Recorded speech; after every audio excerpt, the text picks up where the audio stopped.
எனக்கு தெரிஞ்சு நான் எந்த படத்துக்கு வந்து ஒரு சக்ஸஸ் மீட் வச்சதே கிடையாது. ஏன்னா படம் ஆனவர்கள் நல்லபடியாக ஓடினா நான் அடுத்த படத்துக்கு மூவ் ஆகி போயிருக்கேன். லாஸ்ட்டாக வந்து அரண்மனை 4 கூட எல்லாம் கேட்டாங்க, பண்ணல.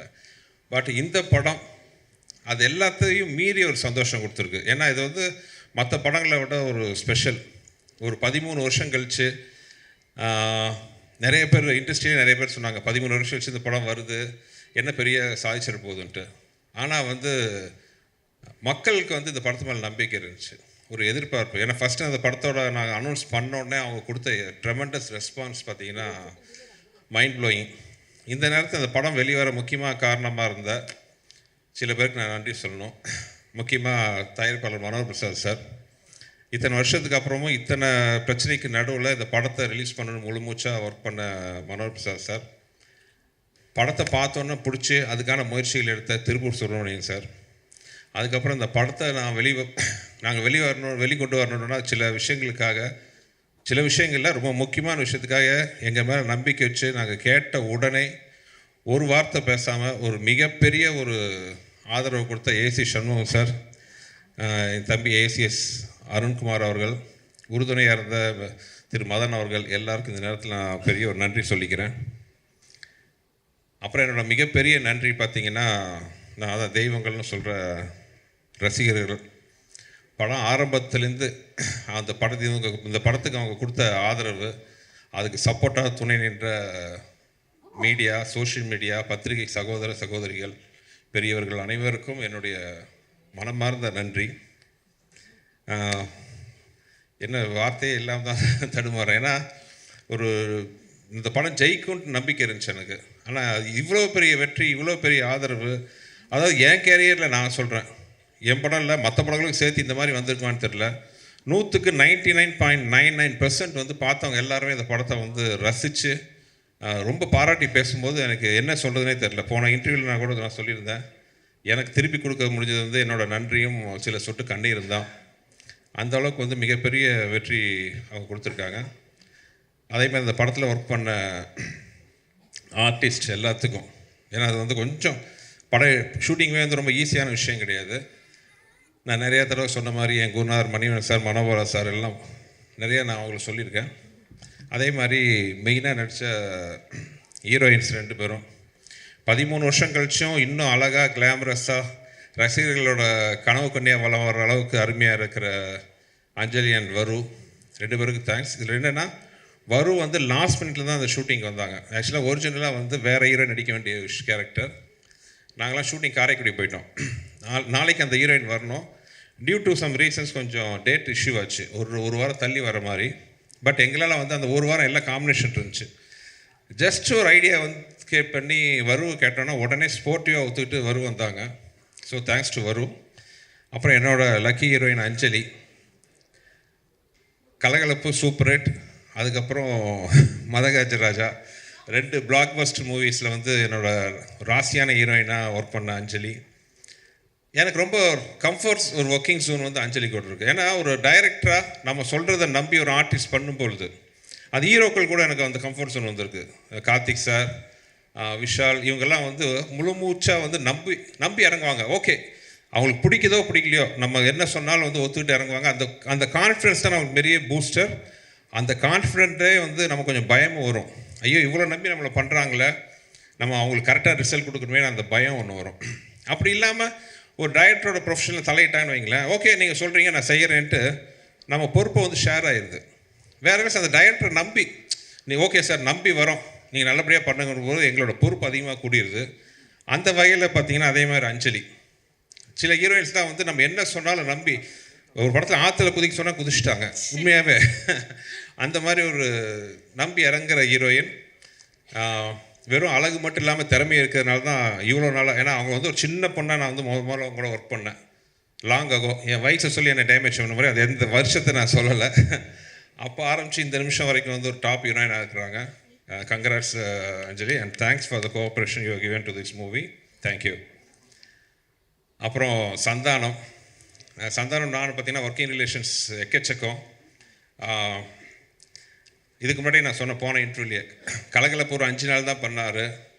தீயா வேலை செய்யணுக்கும் ஒரு 6 days. பட் இந்த படம் வந்து படம் ஃபுல்லாக எக்ஸப்ட் ஃபைட் சாங்கை தவிர படம் ஃபுல்லாக விஷாலோட ஒரு ட்ராவல் பண்ணார்.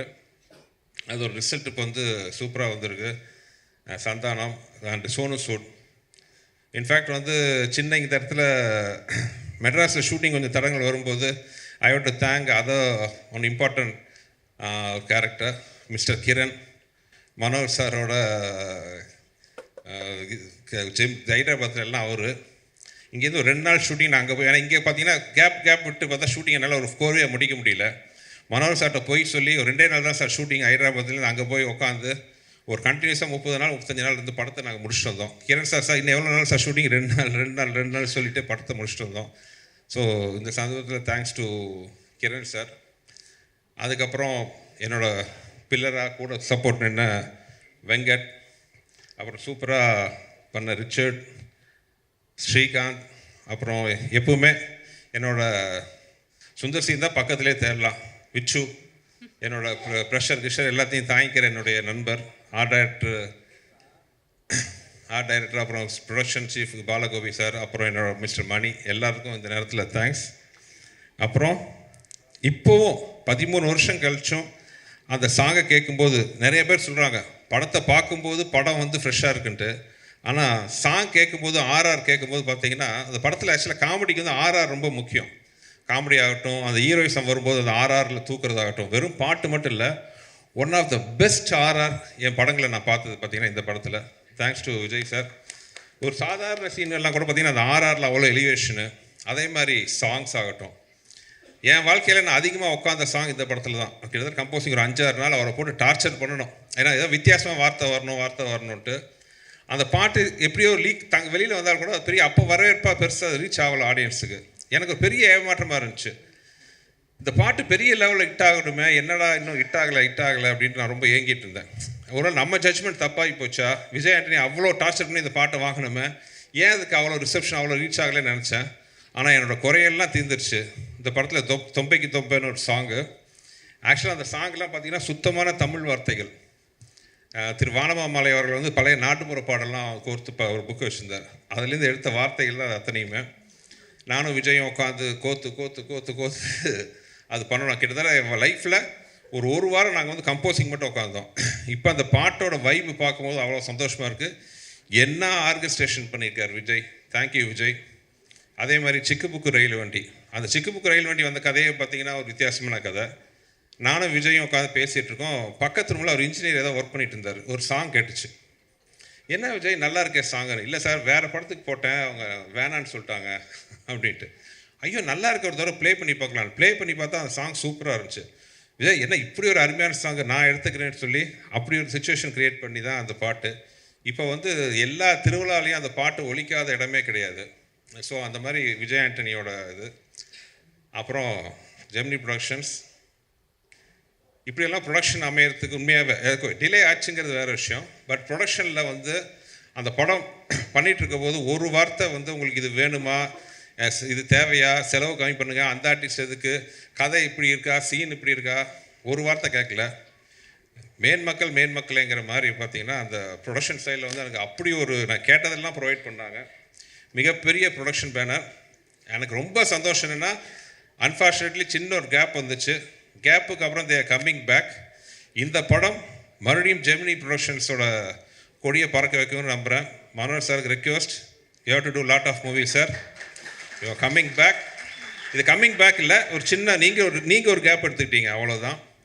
ஏன்னா உங்களை மாதிரி பெரிய பேனர் வரும்போது எவ்வளவோ டெக்னீஷியன் ஆர்டிஸ்ட் எல்லாம் வந்து ஒர்க்கு ஆப்பர்ச்சுனிட்டி கிடைக்கும், நிறைய நல்ல படங்கள் வரும்.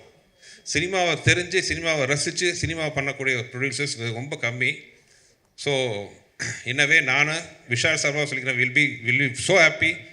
ஐ திங்க் ஜெமினி ப்ரொடக்ஷன்ஸோட மறுபடியும் ஒரு என்ட்ரி பெரிய லெவலில் வர்றதுக்கு ஒரு ஸ்டார்டிங் பாயிண்ட்டாக மதகராஜா இருக்குன்னு நம்புகிறேன்.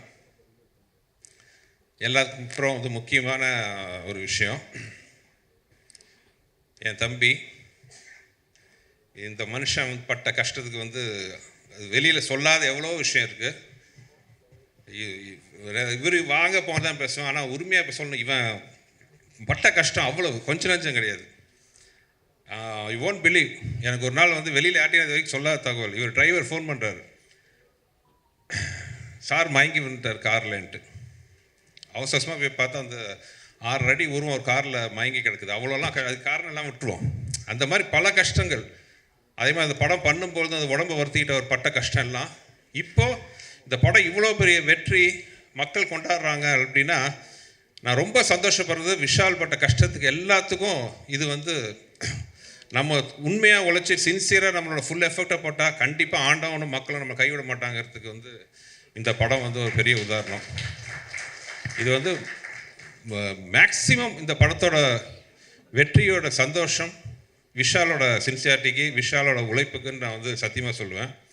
Thank God. ஏன்னா இந்த படத்தோட வெற்றி வந்து விஷாலுக்கு மார்க்கெட் ஆக்சிடிஸ் நல்லா இருக்குது, அது எந்த பிரச்சனையும் இல்லை. ஆனால் இந்த வெற்றி என் தம்பிக்கு ஒரு பெரிய மருந்தாக அமைஞ்சிருக்கு.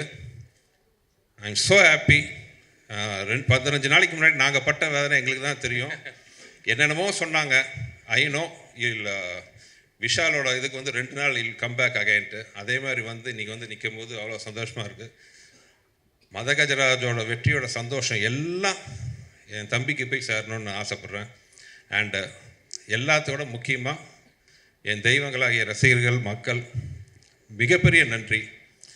கூட்டமாக படத்தை நான் பார்த்து அந்த தேட்டர்லேருந்து பார்க்கும்போது அவ்வளோ கூட்டம் கீழே உட்காந்துருக்கும்போது நாங்கள்லாம் அவங்களுக்கு கைமாறு பண்ணோன்ட்டு தோணும்.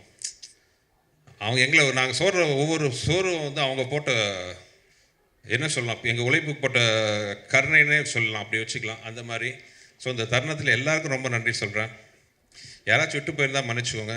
எல்லா தேட்டர் ஓனர்ஸ், டிஸ்ட்ரிபியூட்டர்ஸ் எல்லாருக்கும் நன்றி. இது வந்து ஒரு சக்ஸஸ் மீட்டிங் இல்லை, இது வந்து நன்றி மீட்டிங் இது. So thank you everybody. உங்களோட சப்போர்ட் என்னன்னைக்கும் எங்களுக்கு தேவை. நன்றி நன்றி நன்றி.